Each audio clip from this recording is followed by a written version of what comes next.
Assalamualaikum warahmatullahi wabarakatuh. Salam sejahtera untuk semuanya. Karena tadi untuk mata kuliah kartografi dasar yang pertemuan ketiga ini tadi saya tidak bisa hadir karena beberapa hal, salah satunya cuaca yang tidak begitu jelas.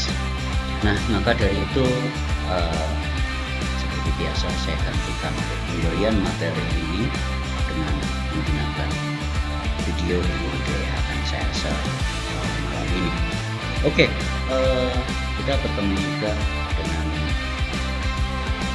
mata kuliah kartografi dasar ini juga didasarkan karena di kelas kita kan tidak ada PowerPoint, sehingga saya tidak bisa menyajikan menyajikan review atau menyajikan slide pada saat di kelas, sehingga paling tidak walaupun nanti kita ada pertemuan di kelas, tapi untuk belajar atau memperjelas atau slide-slide yang akan disajikan ini dengan menggunakan video ini. Oke, kita di kartografi dasar ini masuk pada pertemuan ketiga. Kita akan membahas pengertian fungsi peta beserta hal-hal yang mungkin juga akan lebih penting juga untuk kita ketahui untuk mengetahui dasar-dasar kartografi atau pemahaman mengenai kartografi ini. Oke, kita langsung mulai pada slide pertama.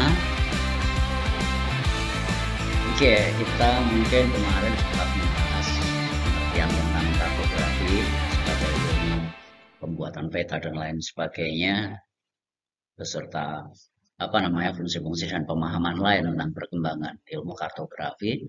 Nah, kali ini kita akan coba melihat pengertian peta ini menurut para ahli. Ya, di sini salah satunya Erwin Reis ini menyatakan bahwa peta di sini merupakan gambaran konvensional dari permukaan bumi. Gambaran konvensional itu ya gambaran biasa yang cukup umum dari permukaan bumi seperti kenampakannya, dan ini juga ini juga digunakan untuk membayangkan sebuah permukaan bumi kita pandang dari atas menuju permukaan bumi itu lurus dari atas, dan dengan menggunakan tulisan-tulisan sebagai keterangannya, dan dalam arti di sini untuk orientasi atau pengenalan atau berbagai macam informasi mengenai lokasi tertentu yang digambar dalam peta tersebut tentu saja. ICA di sini International Cartographic Association menyatakan bahwa peta ini juga hampir sama, adalah gambaran konvensional juga, merupakan gambar yang selektif, dalam arti kita tidak bisa membuat, atau di sini selektif ini maksudnya dipilih, karena kita juga karena wilayahnya juga diperkecil, tentu saja wilayah-wilayah yang akan dibahas dalam sebuah peta itu terbatas. Kalau misalnya peta itu seperti misalnya peta dunia, mungkin kita tidak akan bisa melihat detailnya, kita tidak bisa melihat keterangan-keterangan atau wujud rupa buminya dari peta tersebut. Namun di sini selektif di sini, dan selektif di sini dalam arti misalnya wilayah-wilayah tertentu, bisa mulai dari desa, kecamatan, ya, atau mungkin wilayah-wilayah yang lebih luas lainnya. Dan semakin diperkecil, itu semakin besar luasan wilayah yang akan dicakup di peta ini. Tapi kejelasan dalam arti ketika kita melihat kejelasan detailnya atau secara rinci-rincinya itu kurang tampak. Ini udah menjadi, ya, logikanya seperti itu. Dan biasanya dibuat pada bidang datar. Ini ketika kita melihat peta-peta dari yang sering kita lihat di atas kertas atau mungkin di depan apa namanya, kita lihat dari monitor misalnya, seperti hari ini lebih banyak kita melihatnya dari monitor, lalu kemudian di dalamnya terdapat ya wujud-wujud atau bentuk-bentuk atau fitur-fitur tertentu dari permukaan bumi atau. Nah, di sini ataupun benda angkasa, letak maupun datanya ada kaitannya dengan permukaan bumi atau benda angkasa tersebut. Nah, di sini pengertian ICA di sini, peta atau kartografi ini merupakan itu pandangan ke planet bumi itu sendiri ataupun di planet-planet lain ataupun ke luar angkasa.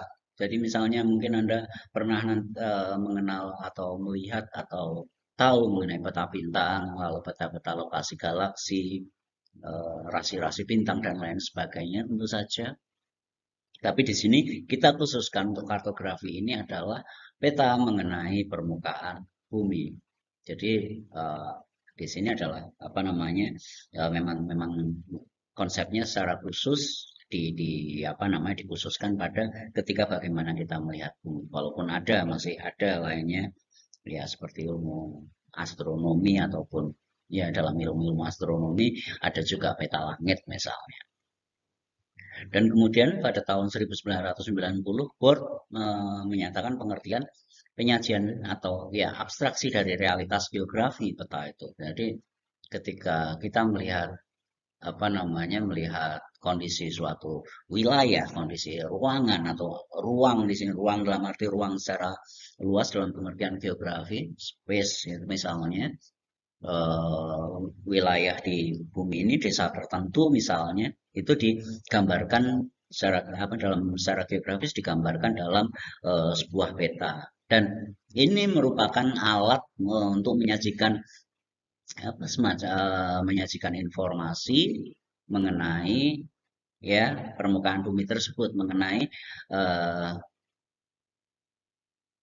apa namanya mengenai informasi-informasi geografi, tempat, letak, dan terdapat apa saja misalnya, apakah hutan, pepohonan, danau, sungai, jalan, permukiman penduduk, dan lain sebagainya. Dan di sini mungkin kita bisa sedikit menyimpulkan dan silakan juga apa namanya kita juga boleh menyimpulkan tidak harus seperti ini, tapi ini untuk menyederhanakan. Jadi di sini peta merupakan gambaran dari permukaan bumi dengan ukuran yang lebih kecil dengan skala tertentu, nanti akan kita bicarakan skala tersebut, dan digambarkan di atas bidang datar dengan bentuk ataupun simbol-simbol sifatnya selektif serta melalui suatu sistem proyeksi tertentu atau sudut pandang tertentu atau penggambaran-penggambaran tertentu seperti itu. Dan ini wujud sederhana atau apa namanya definisi-definisi dari peta tersebut.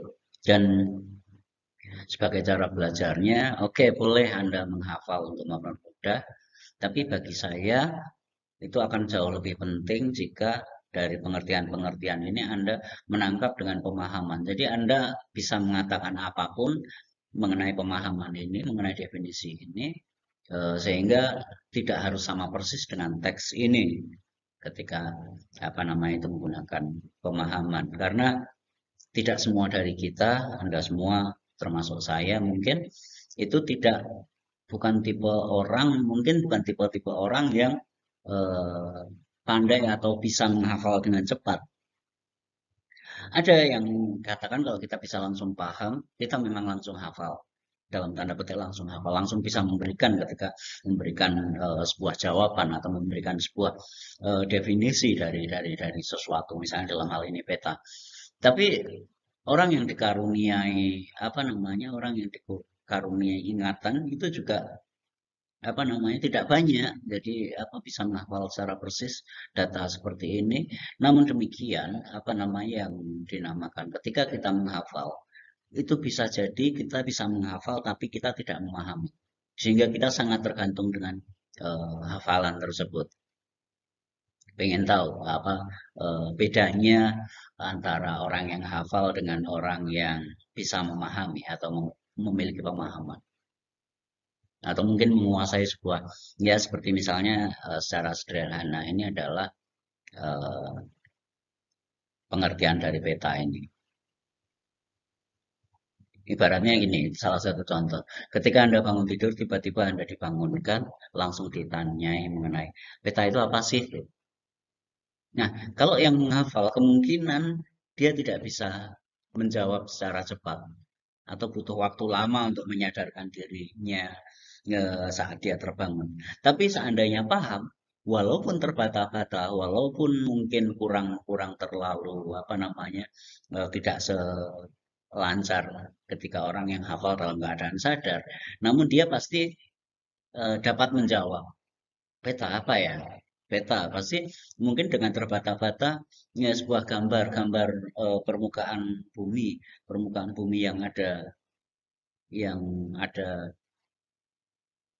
apa namanya ya, ada simbol-simbolnya dan itu menunjukkan suatu tempat tertentu. Nah, mungkin Anda menjawab seperti itu, tapi Anda akan jika paham itu kira-kira seperti itu.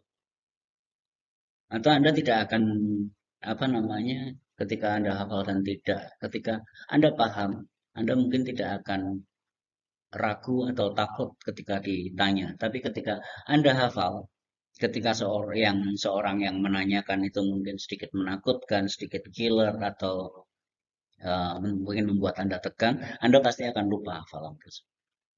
Kecenderungannya akan lupa. Kalau misalnya ditanya dengan nyaman, mungkin hafalan itu bisa muncul. Nah, ini salah satu contohnya apakah Anda berhasil dalam dalam belajar Anda atau tidak, atau proses kuliah Anda, ya Anda hasil dari membaca-baca buku yang Anda pelajari, misalnya, itu kurang lebih ciri-cirinya. Nah, ibaratnya tidak tidak mengingat itu teringat karena paham. Atau mungkin mengingat inti-intinya saja lalu kemudian Anda merangkaikan pada dengan kalimat yang baik, mungkin tetap ya ya karena paham itu mungkin akan lebih lebih panjang atau lebih apa ya? Bahkan ibaratnya tidak ingat pun akan terpikir atau istilahnya paham itu bisa menjadi sesuatu itu apa ya kalau bahasa Jawanya mungkin kepikiran atau selalu masuk dalam pikiran. Kira-kira mungkin seperti itu. Jadi untuk menghadapi ujian, untuk menghadapi ya, apa namanya, ya mungkin pertanyaan-pertanyaan ketika ditanya orang lain, pemahaman ini akan lebih lebih lebih menguntungkan dan Anda jauh lebih rileks untuk menjabarkan apa yang pernah Anda ketahui. Ya seperti itu bisa apa salah satu contoh menurut saya keberhasilan belajar. Memang dengan hafal, dengan bisa menuliskan secara bagus dan lain sebagainya, itu akan bagus apa namanya sangat membantu sekali untuk nilai. Tapi untuk nilai loh ya. Beberapa teman saya dulu, teman kuliah saya, ada banyak sekali dengan hafalannya luar biasa bagus. Jadi cara belajarnya adalah sebelum ujian dia akan membaca pada pagi-pagi subuh, baik itu setelah sholat subuh dan lain sebagainya. Dan pada saat ujian semuanya hafal, dia bisa bisa menjawab secara bagus sekali.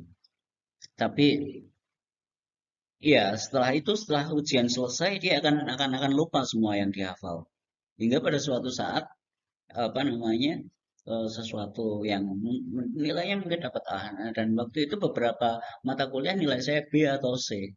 Hanya saja ketika di zaman 30 tahun kemudian, 15 tahun kemudian, ketika mereka ditanya mengenai hal yang semacam pernah ada dalam ujian tersebut atau hal-hal yang pernah ada di dalam mata kuliah tertentu, itu tidak tahu kenapa mereka bertanya pada saya dan kebetulan walaupun saya tidak terlalu detail, saya bisa menjelaskan. Memang pada saat ujian saya tidak bisa menjelaskan dengan bagus karena cara belajar saya waktu itu salah. Saya yang seharusnya menggunakan pemahaman, tapi saya mengikuti mereka ya menggunakan hafalan yang memang sudah pinter atau memang punya bakat, punya pikiran yang jauh lebih bagus dalam dalam dalam hal menghafal.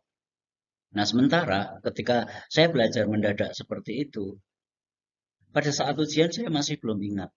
Tapi seminggu kemudian, saya mungkin baru bisa menjelaskan dan kebetulan ya kebetulan tidak banyak yang lupa ketika saya memang paham pada masa saat kuliah tersebut.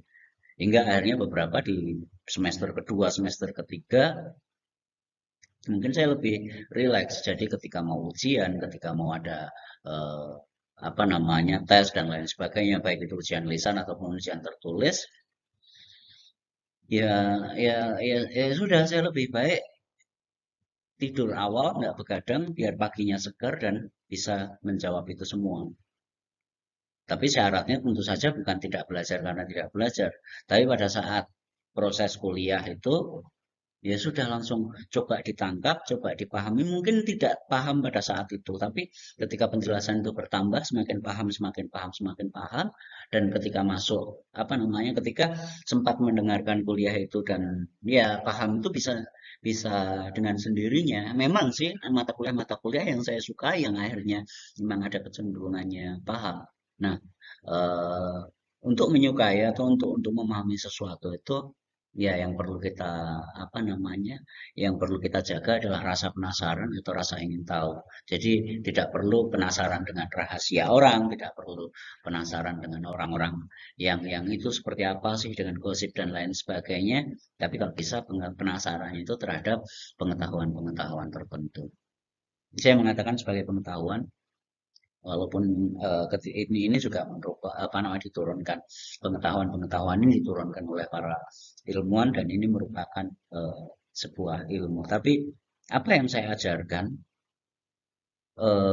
itu akan menjadi ilmu ketika cara Anda memahami nanti apakah itu apa namanya sesuatu yang saya berikan, pengetahuan saya berikan itu akan menjadi ilmu bagi Anda atau tidak, itu yang mengolah istilahnya nanti ya Anda sendiri gitu, apa namanya, akan menjadi sesuatu yang bermanfaat dan lain sebagainya, itu semuanya Anda sendiri. Dan saya tidak mengatakan bahwa semua apa yang saya jelaskan, apa yang saya katakan dapat selalu bermanfaat bagi Anda. Tapi mungkin ya saya cuma berharap mungkin bagi beberapa teman yang kebetulan Anda semua yang memiliki keinginan untuk memahami, mungkin itu suatu saat ya semoga dan insya Allah akan tetap berguna.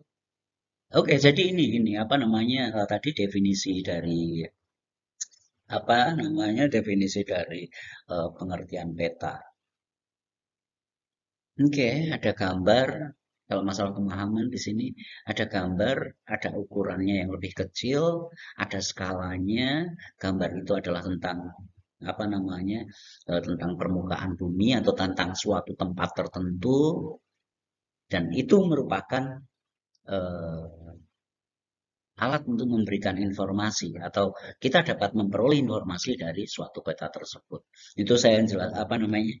eh, saya tidak hafal, tapi itu kurang lebih yang saya pahami dan bisa saya katakan. Itu mungkin contohnya.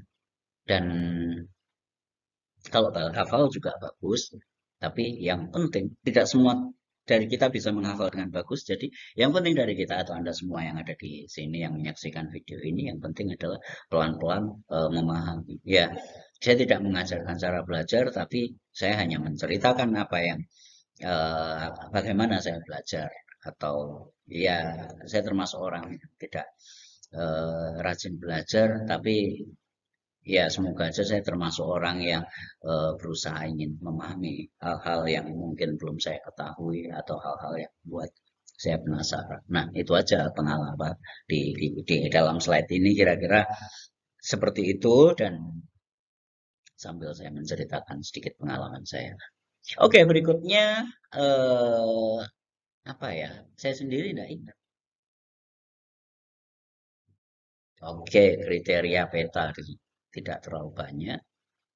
Nah, pemahaman dari peta ini justru akan lebih mudah, definisi tadi akan lebih mudah ketika kita mengetahui kriteria bahwa peta itu apa. Ini jauh lebih, ketika kita tadi ada pengertian yang panjang dan rumit, ini ada pengertian yang lebih sederhana.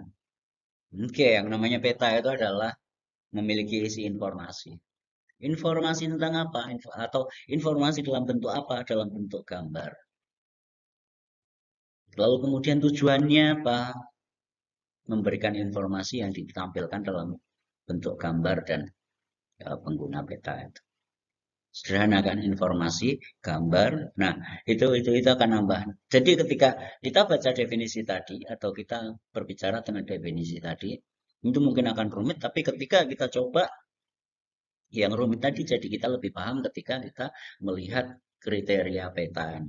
peta ini pastilah berisikan suatu informasi. Nah, ketika peta itu tidak ada informasinya, tentu saja itu salah satu soal geografi. Kalau zaman saya tidak tahu di apa ilmu geografi yang Anda pelajari pada saat SMP, SMA, kalau tidak salah juga dari SD. Itu ada salah satu ketika tidak ada sebuah peta tidak ada informasinya, sering kita sebut itu soal peta buta. Jadinya ada apa namanya sebagai tebakan atau kuis atau pertanyaan untuk ujian apa namanya ujian-ujian atau tes-tes mengenai pengetahuan terhadap suatu wilayah dengan menggunakan peta. Nah, kalau tidak ada informasinya ya artinya itu soal sebetulnya. Oke, berikutnya ini prinsipnya nanti Anda bisa bisa bisa capture atau Anda juga bisa bisa baca ulang atau tonton ulang ketika nanti Anda lupa atau Anda ingin sambil mengingatnya atau memahami lebih lanjut. Kalau ada kriterianya, kemudian, oh iya, bahwa ternyata apa ya peta ini, oke ya peta ini merupakan hal yang utama dalam informasi geospasial atau apa spasial itu keruangan ya. Mungkin Anda juga sempat dijelaskan di mata kuliah geografi yang lain. Geospasial adalah informasi keruangan. Informasi keruangan itu apa sih? Ya, oke, kalau kita balik ya memang yang ada dalam peta tersebut. Jadi ruang di sini ketika kita dalam geografi kita melihat ruang itu bukan segala sesuatu yang dibatasi oleh lantai, atap dan dinding. Nah, itu ruangan atau hal tersebut atau istilahnya kalau dalam arsitektur sering disebutin apa namanya penataan-penataannya disebut interior.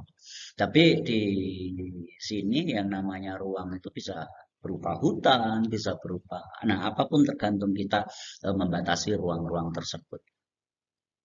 Oke, di sini ada bahkan istilahnya definisi ini dikandung dalam atau dimasukkan dalam Undang-Undang Nomor 4 Tahun 2011. Anda bisa baca lebih detail di sini. Oke, di situ ditentukan bahwa peta merupakan sebetulnya sebuah salah satu informasi geospasial juga. Untuk mungkin dalam mata kuliah lain nanti mungkin Anda akan mendapat eh, mata kuliah juga yang istilahnya yang nanti melanjutkan hal ini namanya sistem informasi geografi. Jadi informasi geografi yang dibuat secara sistemik yang terdiri dari berbagai bagian yang mempunyai banyak fungsi, tapi itu nanti silahkan di sistem informasi geografi. Nah, data geospasial adalah ini ada sebuah data tentang ruang tersebut, tentang tempat-tempat tertentu tersebut, tentang wilayah-wilayah tertentu ini dapat diolah atau dapat dianalisis atau dapat dipilah, kita lihat hubungannya dan lain sebagainya, lalu kemudian mengapa ini seperti ini, istilahnya itu dianalisis, digunakan sebagai alat bantu dalam perumusan kebijakan, pengambilan keputusan, kegiatan yang berhubungan dengan keruangan. Salah satu kegiatan yang apa namanya berkaitan dengan keruangan di sini di suatu wilayah misalnya apa misalnya kita akan dari melihat peta itu kita seandainya memang belum pernah ada jalan, kita mau membangun jalan-jalan mana yang akan dibangun, yang akan diutamakan. Lalu titik-titik mana saja yang perlu dibangun jalan itu akan lebih luas, lebih bagus. Ada sesuatu yang diutamakan. Lalu kemudian ketika dalam peta tersebut misalnya ada sungai, parit-parit untuk mengendalikan banjir, yang mana yang akan dibangun? Lalu kemudian pusat kegiatan pasar itu akan dibangun di tepi jalan raya atau di tepi sungai atau bagaimana? Nah, nanti di sini bisa di apa namanya disimpulkan atau di akhirnya dapat mengambil kebijakan bahwa pasar lebih baik ada dekat di sungai tapi juga terhubung dengan jalan raya, misalnya seperti itu. Di mana misalnya? Apakah harus di tengah? Apakah harus di pinggir? Bagaimana dengan misalnya orang-orang yang nantinya akan memiliki kegiatan tersebut?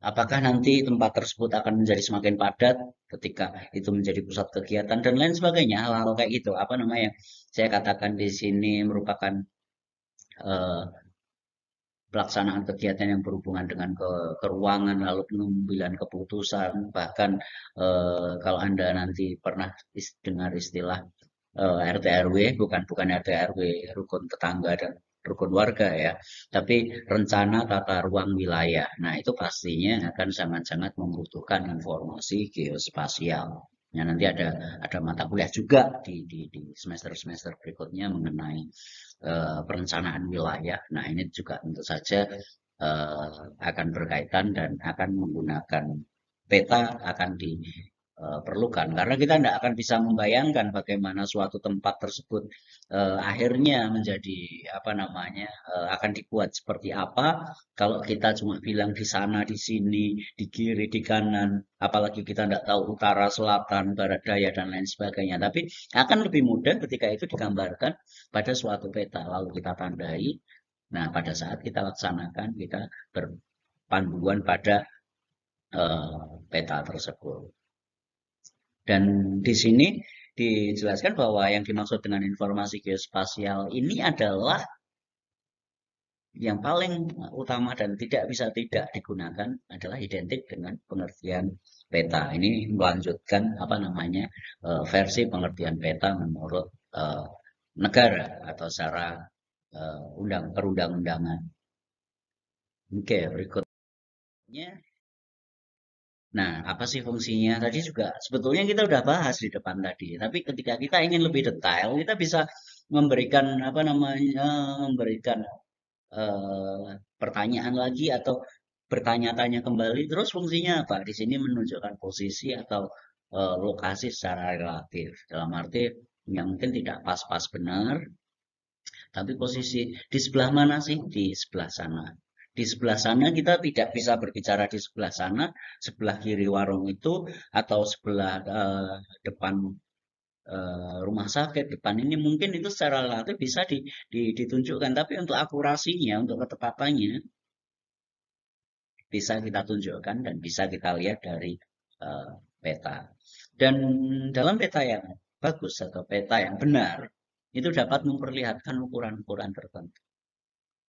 Kita dari peta bisa melihat kalau kita mau menuju ke suatu tempat, ke kota ini, ke kota kecamatan ini dari posisi di sini, itu kira-kira membutuhkan waktu berapa jam, atau paling enggak kita bisa mengetahui jaraknya bisa kita tempuh, atau jaraknya berapa kilometer, seperti itu. Nah, ini bisa kita perkirakan ketika kita bisa melihat peta. Maka dari itu peta yang benar, peta yang pas, peta yang bagus, itu skalanya juga pas. Tadi untuk menunjukkan bahwa misalnya 1 senti dalam peta 1:1000 misalnya. Nah, berarti kalau dalam peta itu ada 1 senti, itu artinya di lapangan ketika 1:1000 itu di lapangan artinya 10 meter. Nah, nanti tentang perhitungan itu mungkin sedikit ingat matematika ya. 1 senti ada berapa meter? 0,01 ataukah 0, nah itu nanti sambil diingat-ingat untuk ketika nanti kita membahas skala. Peta juga memperlihatkan bentuk sehingga dimensinya dapat terlihat dalam peta tersebut. Makanya di sana nanti ada salah satu yang namanya istilahnya peta topografi.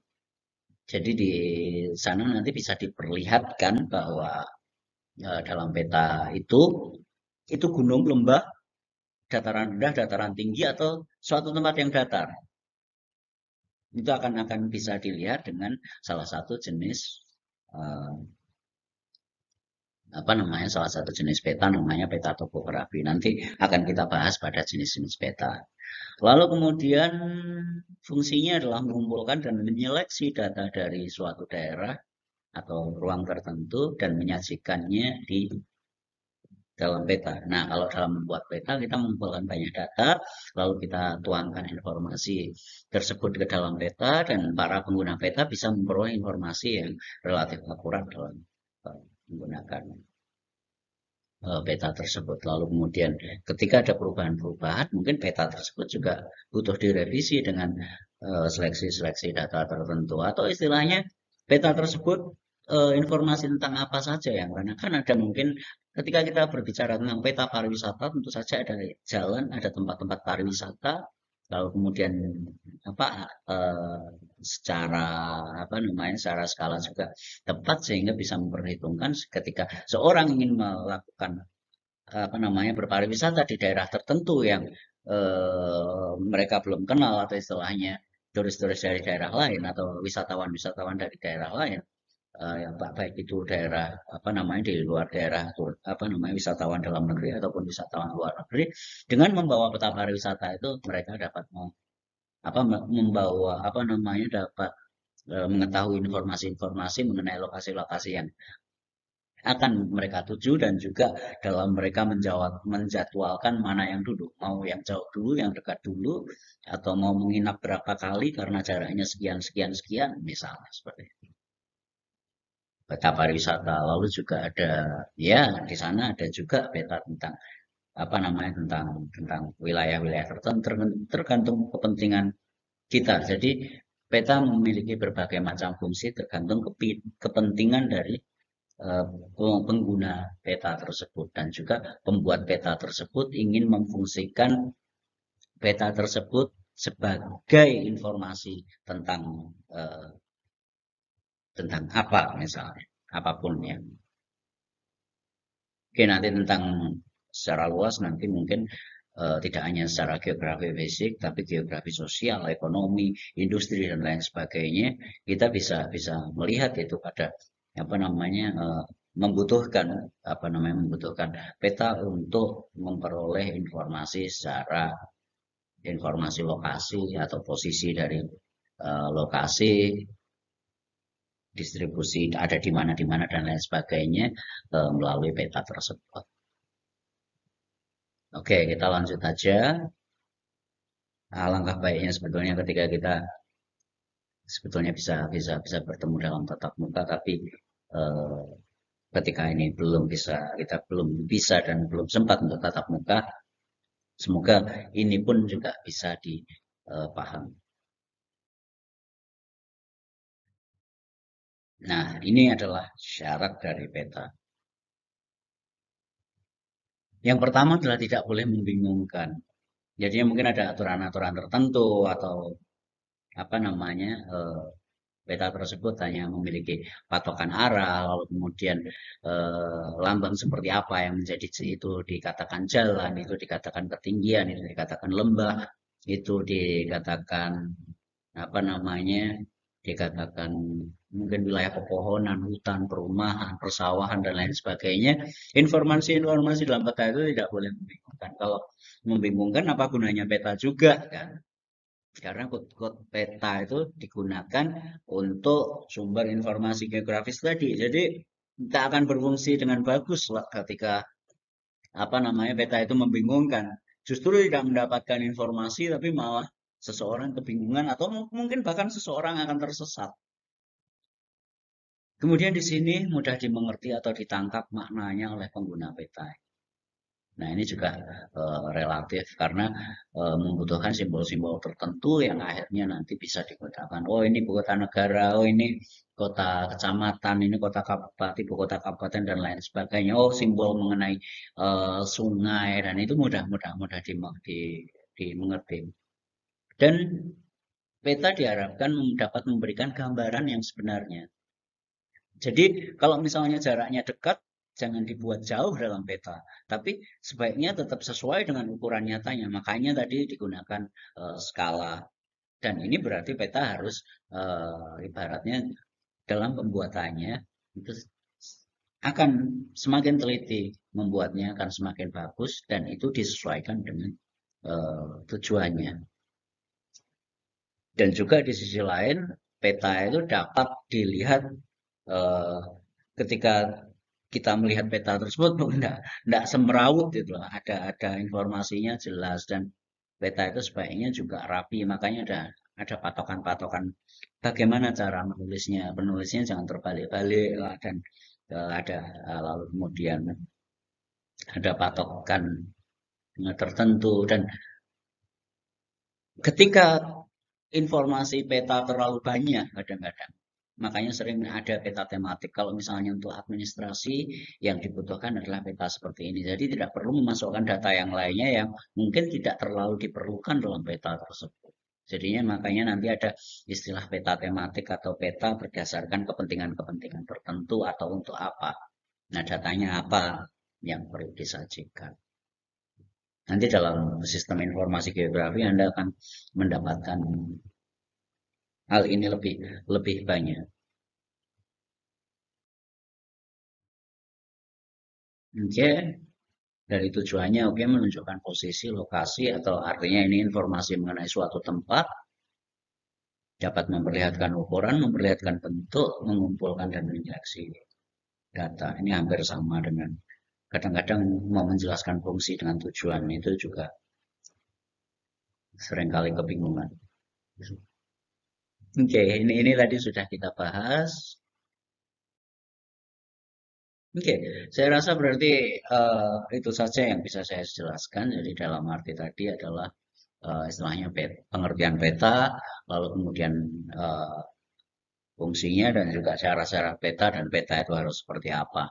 Nah, itulah tadi yang apa namanya yang saya ceritakan, entah ini apa namanya sebuah penjelasan yang jelas atau tidak, tapi saya berharap Anda dapat eh, tidak harus hafal, tapi saya harap Anda bisa eh, mempermudah Anda untuk memahami ini dan sehingga nanti pada saat selesai mata kuliah ini ketika ada mata kuliah kartografi dasar, peta tematik dan lain apa pemetaan tematik lalu kemudian sistem informasi geografi dasar ini bisa masih Anda pahami sehingga jauh lebih mudah untuk Anda mengingatnya.